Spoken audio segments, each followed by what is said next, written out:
I have always been the reliable one, the one who answers the phone at 3 a.m. when my sister Sarah needs a jump start, or when my parents need help navigating a confusing medical bill, and for years, I didn't mind because that's what family does, right? But this year, things shifted in a way that I never saw coming, and it all started with a group chat that I wasn't supposed to see. My sister Sarah had recently started dating this guy named Julian, who comes from an old money background, and suddenly she decided that our family's brand needed an upgrade, which apparently meant scrubbing me from the holiday roster because I work as a high-level data analyst and don't spend my weekends at country clubs or wearing cashmere sweaters that cost more than a month's rent. I found out about the exclusion when my younger brother accidentally forwarded me a message meant for the siblings-only thread where Sarah explicitly told everyone that I shouldn't be invited to the main Christmas dinner at my parents' house because my drab professional energy and unrefined personality would make Julian feel like he was slumming it. And the worst part was that my parents didn't defend me. They just sent a series of thumbs-up emojis and started planning a menu that was way out of their tax bracket. I sat in my office staring at that screenshot for an hour, feeling the kind of cold, hollow betrayal that makes your hands shake because what they didn't know, what none of them knew,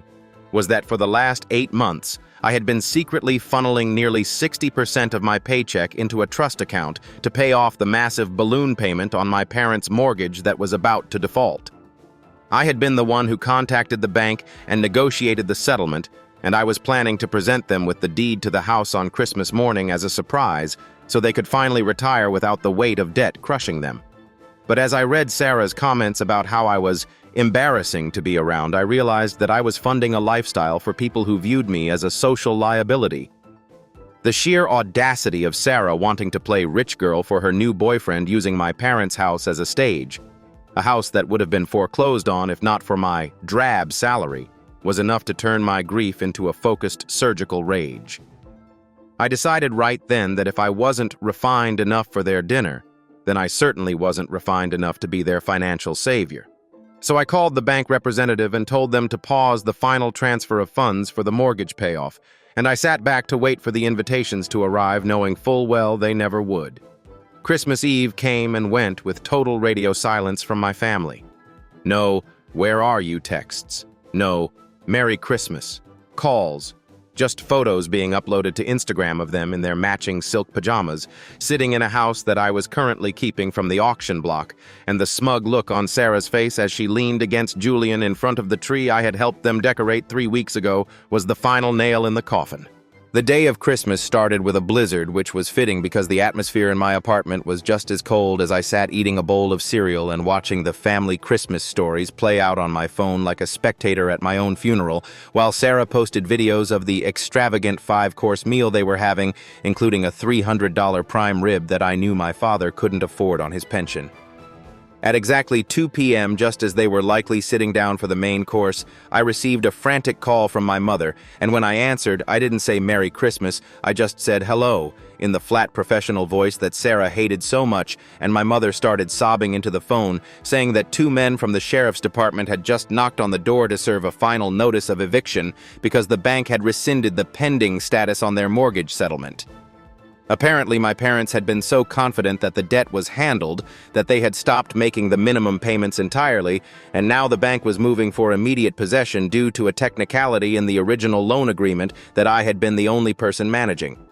I listened to her panic for 3 full minutes as she begged me to call my contacts at the bank and fix it, and I could hear Sarah in the background complaining that the legal drama was ruining Julian's first Christmas with the family, and that was when I finally spoke up.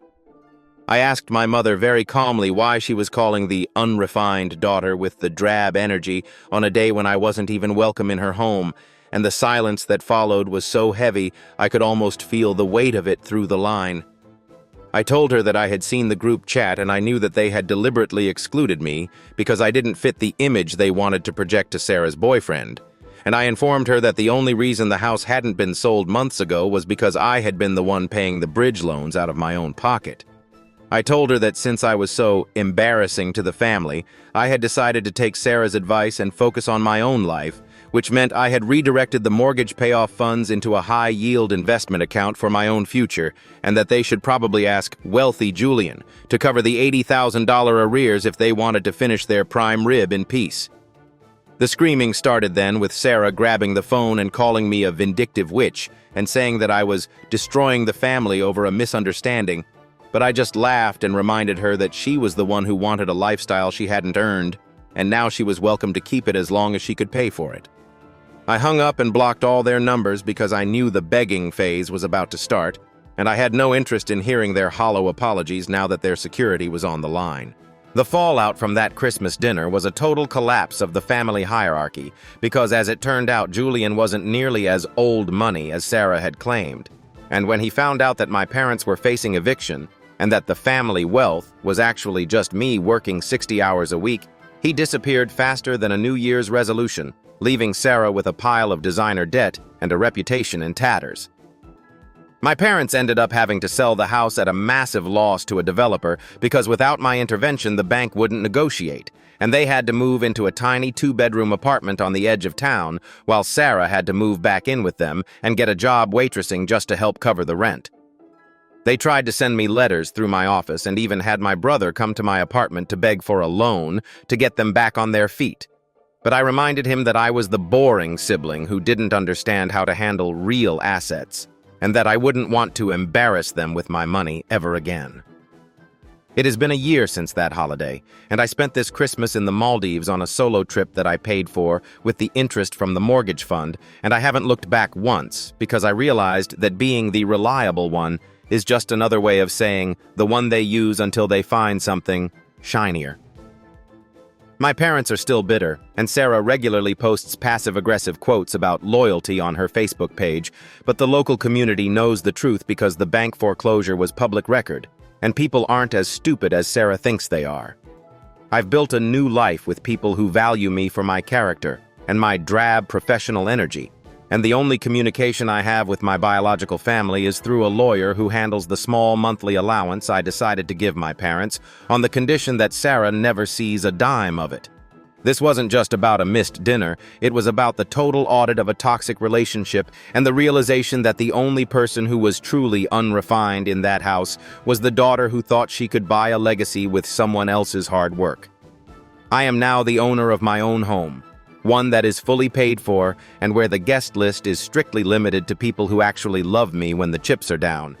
And every time I see a prime rib on a menu, I just smile and remember the day I finally stopped paying for people who didn't want me at the table.